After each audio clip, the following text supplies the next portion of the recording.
उस एनर्जी को अपनी तरफ अट्रैक्ट कर लिया, इवन दो कोई मतलब नहीं था उस एनर्जी का आपकी तरफ आने का भी। हम आज भी तैयार नहीं है। अब वो पता है कि बहुत दिनों से वीडियो नहीं आई है, एंड उसका रीज़न यही है कि मैं यही चाहती थी कि मैं आप लोगों के लिए क्या नया लेकर आऊँ, और उस चक्कर में ना कुछ आ ही नहीं पाया। तो उसके लिए I am really really sorry. Duality में रहने का फ़ायदा और नुकसान यही है।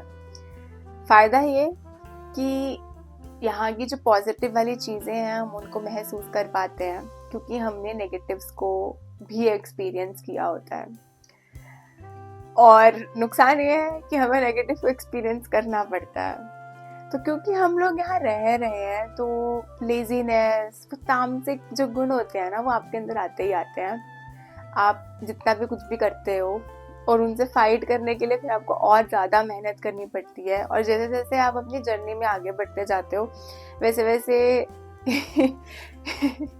आपको तामसिक में और लाने के लिए मास्टर्स और मेहनत करते हैं। बेसिकली ऐसी सिचुएशंस और क्रिएट की जाती हैं कि आप खुद के ऊपर डाउट करो और आप अपनी एनर्जीज के ऊपर डाउट करो, हर चीज़ के ऊपर आपको डाउट होने लगे, अपनी कैपेबिलिटी के ऊपर डाउट होने लगे, और आप सोचो कि am I even doing the right thing, am I even doing it in the right way. सब कुछ आप क्वेश्चन करने लगते हो, एंड आसपास वालों से आप पूछ नहीं सकते, कोई आपकी हेल्प नहीं कर सकता। इट्स ओनली यू जो एक्चुअली उन सब चीज़ों से फाइट कर सकता है और उस सिचुएशन से बाहर आ सकता है। तो पिछले कुछ दिन मेरे लिए वैसे ही थे। मैं खुद से ही फाइट कर रही थी, मैं खुद की थॉट से ही फाइट कर रही थी, लेकिन नहीं करती, you can do it. And that is why I just decided that okay I have to make a video today. पूरा नवरात्रि निकल गया है, कोई नवरात्रि कंटेंट नहीं आया। I plan so much for the Navratri कि मैं ये बताऊंगी, ये डालूंगी, बट कुछ भी नहीं आया। आज मैं हैरी पॉटर के टूर से वापस आई हूँ, वॉरेन रोज का। आई थिंक जब तक ये वीडियो आएगी तब तक वो व्लॉग आ चुका होगा, तो आप लोग ऑलरेडी देख चुके होंगे। बट आज बहुत ज़्यादा मज़ा आया था। एंड मोर ओवर आज क्योंकि मैं वो सब कुछ देख कर आई ना, तो I couldn't stop thinking about J.K. Rowling.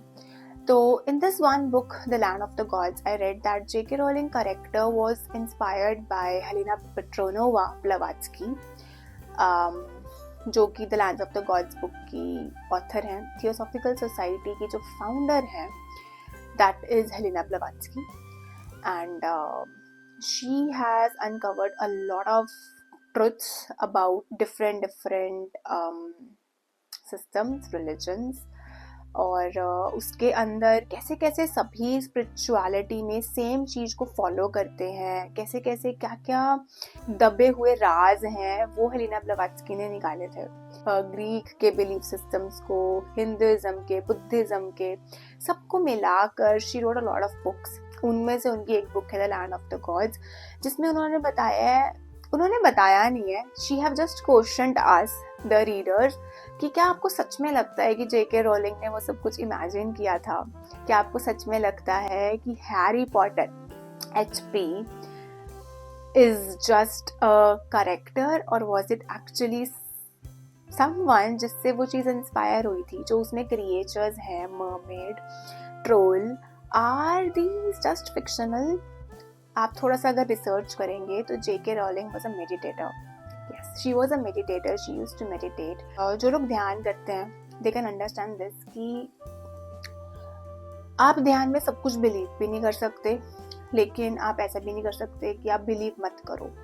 आपने एक्सपीरियंस कर लिया, उसको एक्सपीरियंस करके छोड़ दो। So in one of that experiences we have experienced it कि mermaids are real. Even in the books, कुछ बुक्स में भी लिखा हुआ है कि they experienced in their experience, उन्होंने अनुभव की हैं ये चीज़ें, उन्होंने ये देखी हैं। तो it just makes me realize that what is the capability of our human mind. आप छोड़ो, you don't believe in any of that stuff, it's all fascinating, quite fascinating, छोड़ो, don't believe them anything. आज लोग भगवान को भी नहीं मानते, तो सिर्फ कुछ कैरेक्टर्स हैं, let it be. आपको समझने की ज़रूरत ये है कि जब हमारा माइंड ऐसी ऐसी चीज़ों को इमेजिन कर सकता है, तो सोच के देखो कि हमारा माइंड असली चीज़ों को जब विजुअलाइज करेगा तो आपकी बॉडी के ऊपर क्या इम्पैक्ट पड़ेगा। क्या आपने प्लेसीबो और नोसीबो इफेक्ट के बारे में पढ़ा है? प्लेसीबो इफेक्ट के बारे में हम सबने पढ़ा है कि सपोज ये आप सबके साथ हुआ होगा, होता होगा, नोसीबो इफेक्ट भी होता है पर हमें पता नहीं है।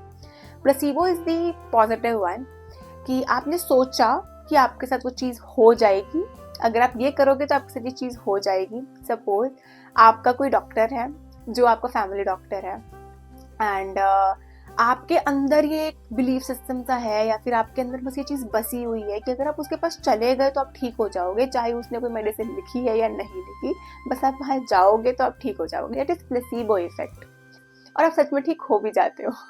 नसीबो इफेक्ट इज कि आपने सोचा कि मैं ठीक हो ही नहीं सकती, मुझे आज बुखार है, मुझे आज बुखार ही लग रहा है, मेरी बॉडी एक हो रही है, इवन तो आपको नहीं था, आपको बुखार हो जाता है। तो आपने भी यहाँ पे क्या किया कि आपने उस ऊर्जा को, उस एनर्जी को अपनी तरफ अट्रैक्ट कर लिया, इवन दो कोई मतलब नहीं था उस एनर्जी का आपकी तरफ आने का भी।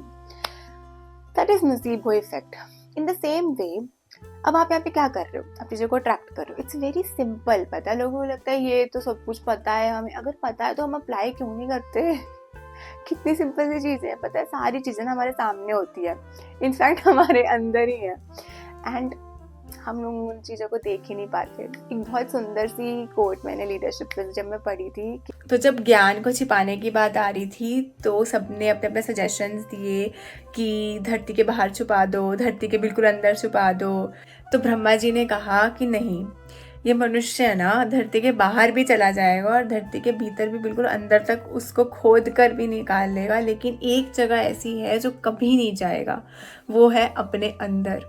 और आज हम सच में किसी भी प्लैनेट पे पहुंच सकते हैं, धरती के अंदर तक पहुंच सकते हैं, लेकिन अपने अंदर, अपने भीतर जाने के लिए आज भी हम उस चीज़ को मानते नहीं हैं। लेकिन हम इस चीज़ को ज़रूर मानते हैं कि एंजाइटी होती है, ओवर थिंकिंग होती है, डिप्रेशन होता है, और इन सब के लिए हम एंटी डिप्रेसेंट ज़रूर खाते हैं। हमारे अंदर ही सारी की सारी विजडम प्रेजेंट है। Isn't this fascinating? कि आपके अंदर सब कुछ है लेकिन हम फिर भी कुछ नहीं ढूंढते। क्यों नहीं ढूंढते? क्योंकि हमें पता नहीं है या फिर हम लोग इग्नोरेंट हैं। There are only two things. या तो आपको पता नहीं है कि आपके अंदर है, अगर आपको पता है और आप फिर भी उसके बारे में कुछ नहीं कर रहे तो that means you are ignorant. अगर आपको सामने जाके कोई बता रहा है उस इंसान को अपना दोस्त मत बना, he is a back stabber, और आप फिर भी उसके ऊपर ट्रस्ट कर रहे हो, उस इंसान के ऊपर ट्रस्ट कर रहे हो, तो आप इस टाइम क्या हो, यू आर इग्नोरेंट ना। जब तक आप लेजीनेस में हो, जब तक आप चीज़ों के ऊपर से केवल सोच रहे हो, उनको करने के बारे में भी नहीं सोचे, सिर्फ सोच रहे हो, ओवर थिंकिंग कर रहे हो, एंग्शियस हो रहे हो उन चीज़ों को लेकर, आप एक तामसिक प्रवृत्ति में हो। So today's topic is visualisation, कि हम अपनी थॉट्स से ही कैसे खुद को हील कर सकते हैं। जीता जाता है एग्जाम्पल हमारे सामने है।